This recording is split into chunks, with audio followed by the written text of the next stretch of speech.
At the recent Miccosukee Arts Festival, we spoke with an artist from the Seminole Tribe, Mrs. Jane Billie, who elaborated on the common heritage shared by the Seminole and Miccosukee, which are the family structures or clans of our communities.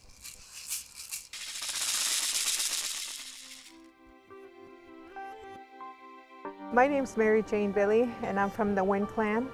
The Wind Clan, I'm going to start off with, is we all live together as a community, and we all have our duties, and as our cultural aspect of our duties in the cultural as Miccosukee and as Seminole. During our ceremony grounds, during that time, we have different acknowledgments, different responsibilities, but we all operate together.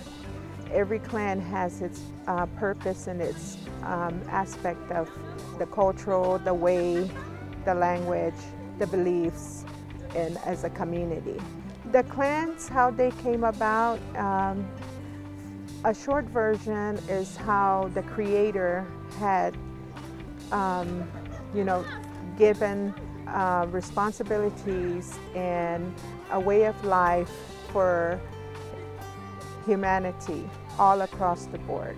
Everybody was given their specific way of life, the specific way of being able to sustain themselves, resources and languages and features, and along with family-wise and whatever the tools they were given.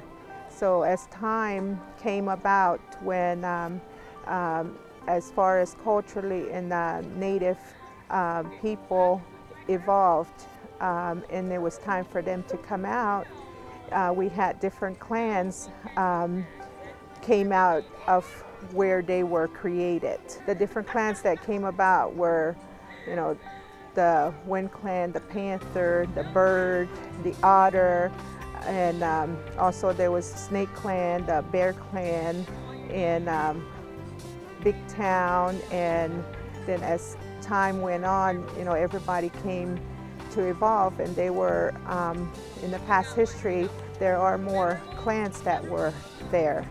But then there were a lot of people, and everybody helped each other, evolved, and create villages, camps, and family structures, in the fire, and maintaining and raising crops for resources. But as time went on, there was more clans that came. As children are raised in a community environment, back then there were camps. Camps were villages, and people traveled, for across the nation, and for hunting, for farming, seasonal. And then they would come back to their villages. But then the men would go out and hunt for months at a time, and would bring back the food that they would kill and hunt and preserve, and everything that they used were resources. And the women would tend for hunting, not hunting, but for farming.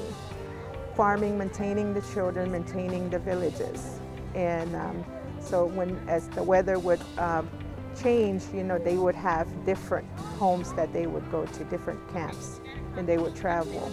And they would have, it was always working, but to them it wasn't work. It was a way of life. That's all you had, that there was no cars, so that was a way of life. And we kind of experienced that when our ceremonies come around.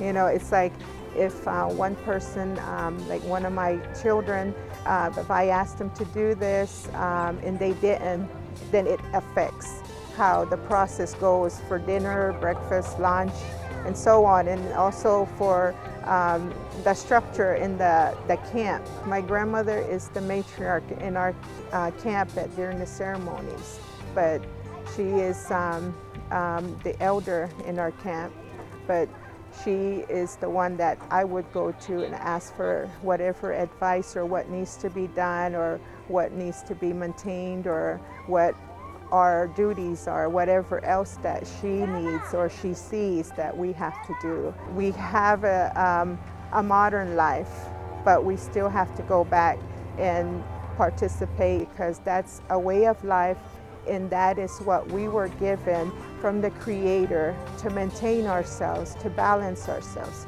to heal ourselves, to stay close to the Creator, because that is what He told us, to maintain ourselves for the long haul, for the culture to be strong, is to balance, to heal, to maintain, and stay with the culture as strong as you are possibly can, and pass it on and teach